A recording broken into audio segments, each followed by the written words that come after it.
Jóvenes, muy buenos días. El que les habla es el profesor José Luis Ugarte Sumaeta, del área de Ciencias Sociales, y somos del CEPRUNAT, su mejor elección.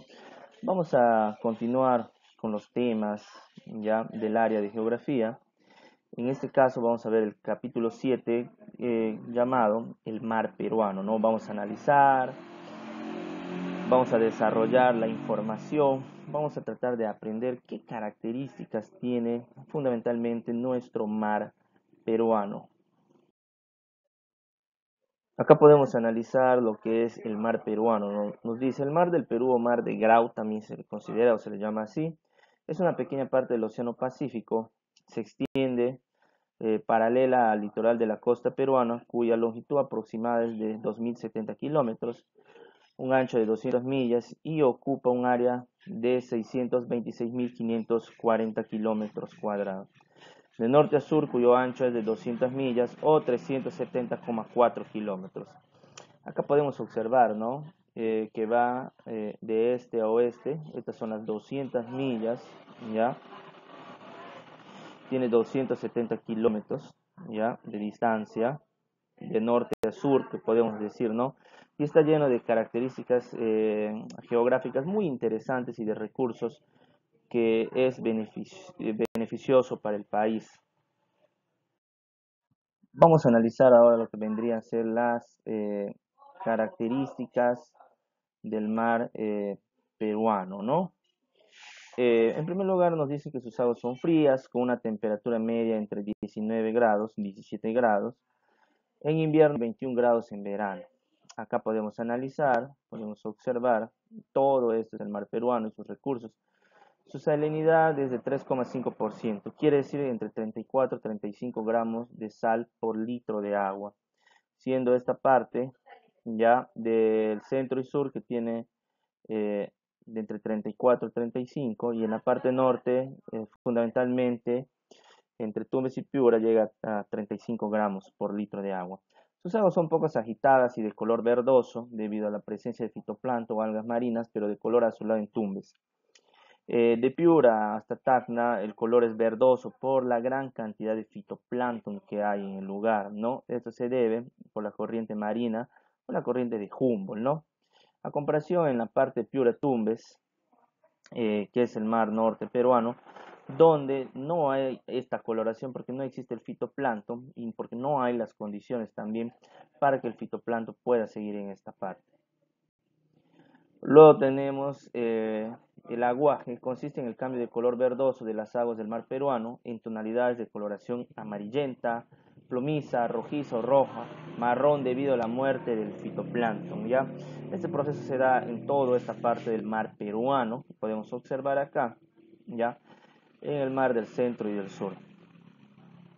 Presencia de la cordillera costanera o submarina del Perú, ubicada entre las fosas central y meridional, con mucha notoriedad de evidencia de frente a Nazca e Ica, ¿no? Desde acá hasta acá se da la cordillera costanera, ¿no? Donde lo más conocido es la famosa dorsal de Nazca, ¿no? Que es una cordillera de montañas que se encuentran en las profundidades, ¿no? Del mar peruano. Es una zona hídrica de mezcla de los sedimentos o materiales acarreados por los ríos al fondo del mar, y que al ser filtrados algunos materiales se petrifican en el fondo marino y otros materiales arena. Son expulsados a la parte continental y forman las playas del litoral peruano. Podemos observar acá en la imagen. Es una zona que posee mineral zócalo continental de Piura, sales y fosfatos, ¿no? Específicamente en la zona norte podemos encontrar sales, fosfatos, podemos encontrar también lo que vendría a ser petróleo, gas, ¿no? Es una masa de aguas en cuya área marítima el Perú cuenta con abundantes recursos ictiológicos o hidrobiológicos. Ya hay gran cantidad de producción pesquera. Somos potencia junto con Chile en Sudamérica, en la parte del Pacífico fundamentalmente. Vamos a analizar ahora lo que es el relieve submarino, ¿no? La morfología submarina del mar peruano se caracteriza por su relieve conformado por el zócalo, talud o fosa, cordillera submarina de donde emergen las islas y la dorsal. El relieve submarino se originó debido al proceso de levantamiento y hundimiento de la primitiva cordillera, cuyas partes altas lo representan las islas de Gallán de Sangayán, lobos de tierra y lobos de afuera, las islas de San Lorenzo y el Frontón y las islas Chinchas, entre otros. Podemos acá observar la principal forma de relieve, ¿no? Tenemos la plataforma continental que va entre los 0 y 200 metros, es la zona de mayor producción pesquera. Luego está el talud continental que va entre los 200 a 5000 o algunos dicen 6000 metros de profundidad, es una zona oscura. Tenemos la fosa oceánica, que es la zona más profunda del mar, el fondo abisal y la dorsal oceánica. En el Perú se le conoce como dorsal de Nazca, ¿no? Esas son sus principales caracterizaciones del relieve submarino. Vamos a analizar cada una de ellas en este instante. Vamos a analizar ahora lo que es la clasificación del relieve marino, ¿no? En primer lugar, vamos a analizar el zócalo plataforma continentales. Es una porción de territorio continental que se sumerge hasta los 200 metros de profundidad en las aguas del mar peruano. La mayor amplitud ancho del zócalo continental alcanza los 140 kilómetros frente a Chimbote Anchorage, desembocadura del río Santa. Frente a Tico y Zorritos, el zócalo del Perú alcanza 5 kilómetros de ancho. El promedio de ancho del zócalo continental es de 85 kilómetros. Acá podemos ver todo esto que es el zócalo o plataforma continental, también como se le conoce. La amplitud del zócalo del mar peruano permite que los rayos del sol penetren las aguas submarinas, propiciándose la inversión térmica, hecho que favorece el desarrollo del fitoplancton, zooplancton y demás recursos hidrobiológicos marinos. Lo que debemos analizar acá es saber que esta es la parte de mayor producción pesquera en el Perú. ¿Por qué? Porque la mayor cantidad de peces se encuentran acá. ¿Ya? El fitoplancton necesita de los rayos solares para poder vivir, para generar la fotosíntesis. Por ende está en las aguas menos profundas, ¿no? Y por ende, como es la unidad básica en el ecosistema, los demás peces también lo van a perseguir. Por ende, en esta zona tiene mucha producción pesquera.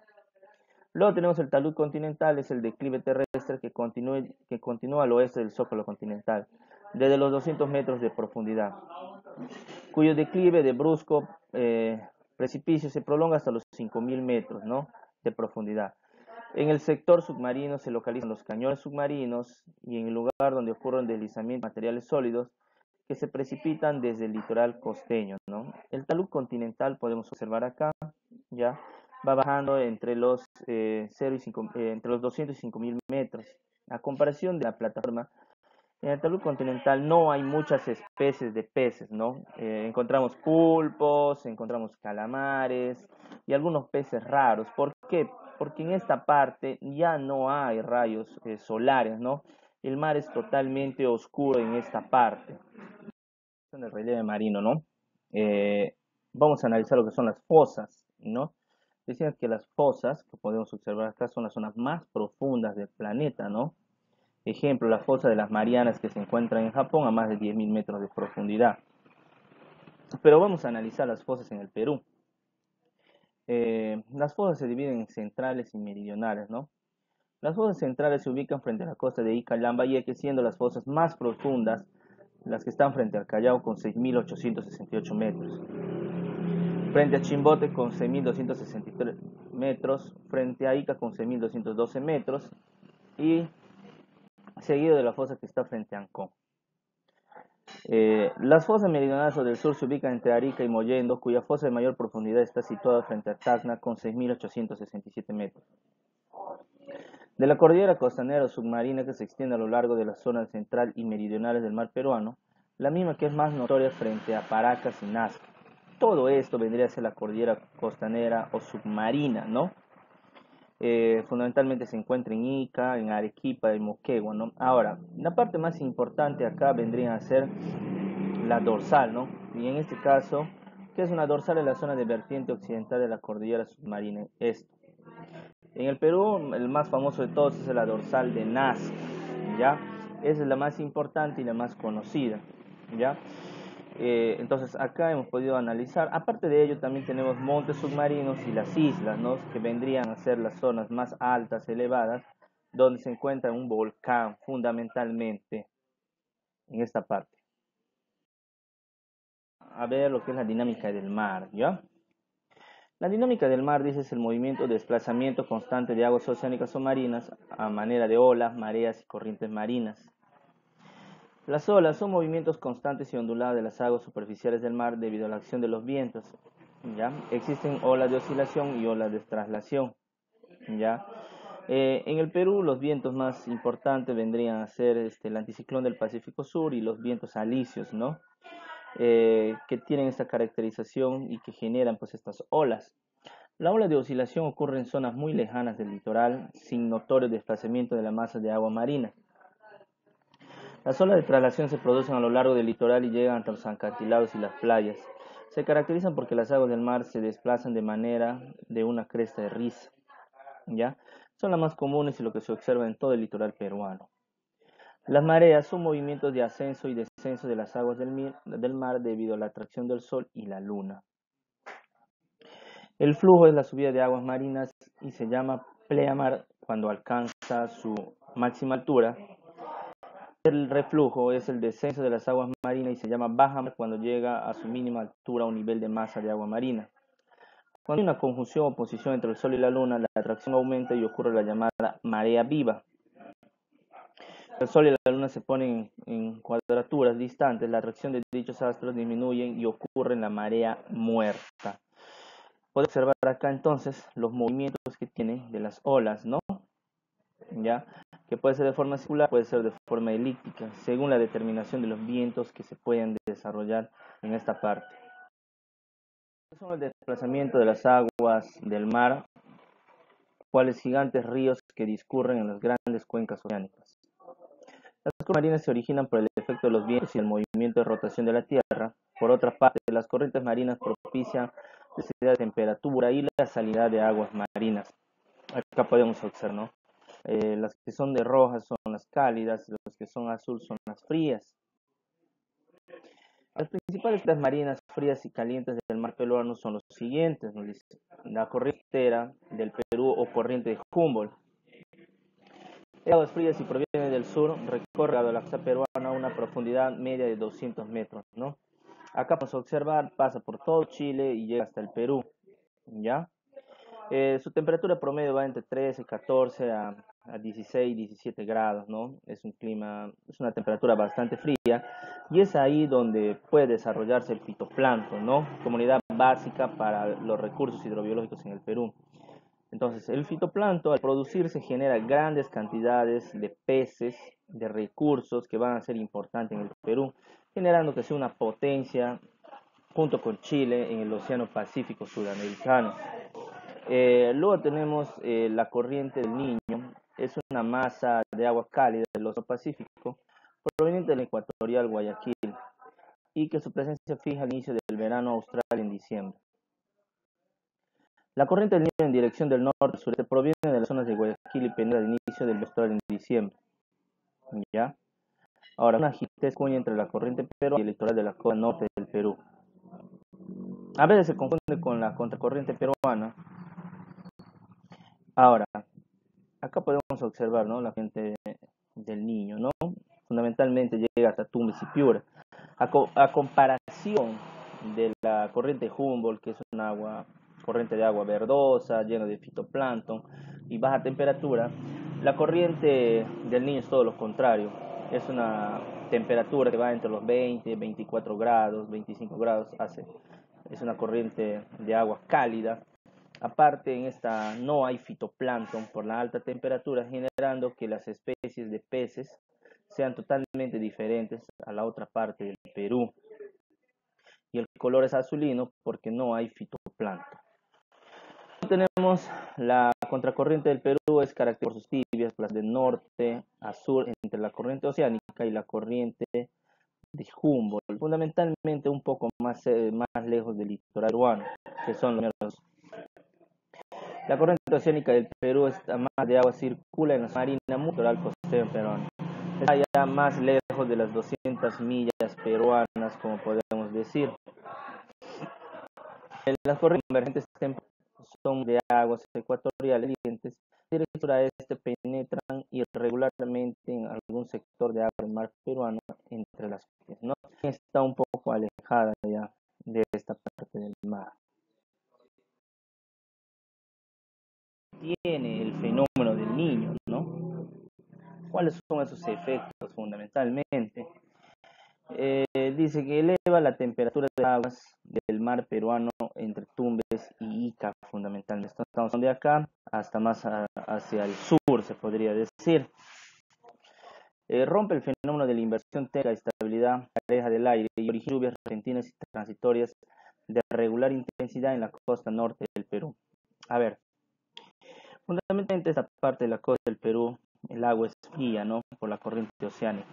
Fenómeno del Niño y pasa a la parte Piura, viene, acá podemos ver Layo, esto es Libertad, esto es Chimbote, parte de Ancash, y más abajo está Lima e Ica.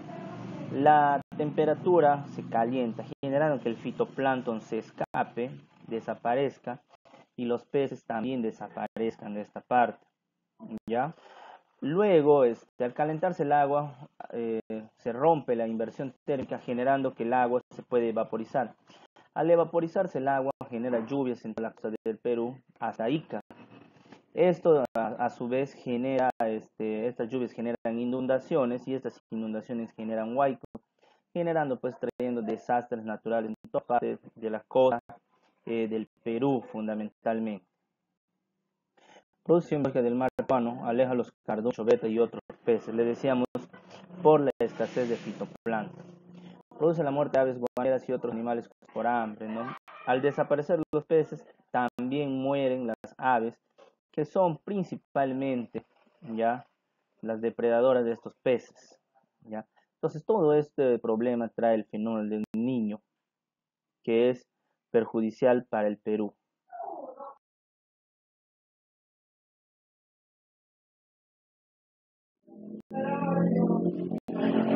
Vamos a observar lo que son las 200 millas marinas ahora, ¿ya?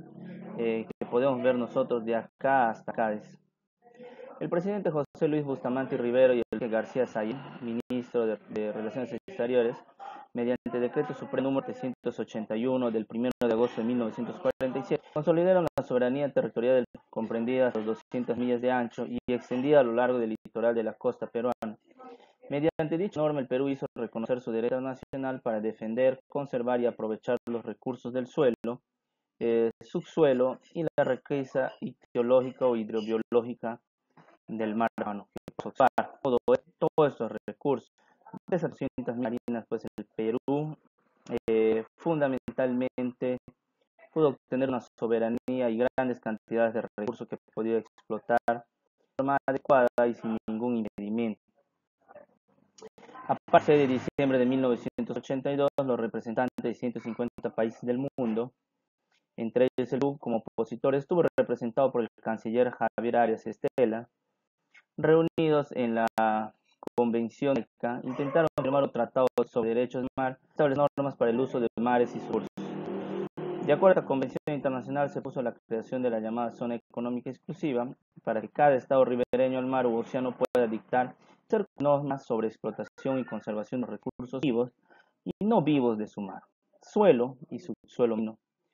También dicha convención propuso conceder derechos a los estados sin litoral, que limitan con todos los estados con litoral, para que pudieran pescar en la económica exclusiva del estado o país ribereño al mar cuestionado sus normas en cuanto a actividad pesquera. Además, dicha convención consagró los fondos marinos oceánicos patrimonio común de la humanidad. Después de estos dos hechos importantes para el Perú, se explotó y sin ningún impedimento nuestros recursos hidrobiológicos en esta parte de nuestro Perú. Y acá el mar peruano se convierte en la cuarta región del Perú, de la costa selva, el mar peruano. Vamos a ver lo que es el Tratado de Perú-Chile 2014, ¿no? Podemos ver el área de controversia acá, ¿ya? Pero ¿por qué se da esto, no? En el año de 1929 se había determinado el Tratado de Lima, ¿no?, en la cual Tacna regresaba al Perú y Arica regresaba, era parte ya de Chile, ¿no? Pertenecía al territorio chileno. Pero había un problema, una situación, un área de controversia, ¿ya?, que no se pudo delimitar en el Pacto de Bogotá de 1948. Es así que en el año 2008 el gobierno de Perú interpuso una demanda contra Chile ante el Tribunal Internacional de la Justicia de Naciones Unidas, ¿no? Pidiendo que delimitara su frontera marítima en el Océano Pacífico. Esto se va a dar el día 27 de enero de 2014 en el gobierno de Ollanta Humala. Va a ser un hito importante para el Perú, fundamentalmente porque vamos a recuperar gran cantidad de territorio, no lo que pedíamos, el 100%, pero sube un 57,3%, que equivale a 21.928 kilómetros cuadrados, en la cual el Perú va a seguir extrayendo, explotando los recursos de esta parte, ¿no? Se podría decir que por primera vez el Perú habría recuperado una buena cantidad de territorio marítima, más no territorial, pero en la cual la ONU pudo darnos la razón en esta situación del Tratado Perú-Chile. Un día histórico, va a ser el 27 de enero del 2014, entonces, por esta situación que nosotros analizamos acá. Bueno, jóvenes, hasta acá estuviera terminando ya la clase. El que les habló, el que les explicó la clase, el profesor José Luis Ugarte Sumaeta. No se olvide que somos del CEPRONAT, su mejor elección. Eh, Ahí tenemos el meme, dice, muchas gracias por su atención. Se tenía que decir y se dijo. Bueno, espero que sigan estudiando, que la vayan bien. Pásenla bien, jóvenes. Hay que estudiar para ser grandes profesionales. Gracias, nos vemos.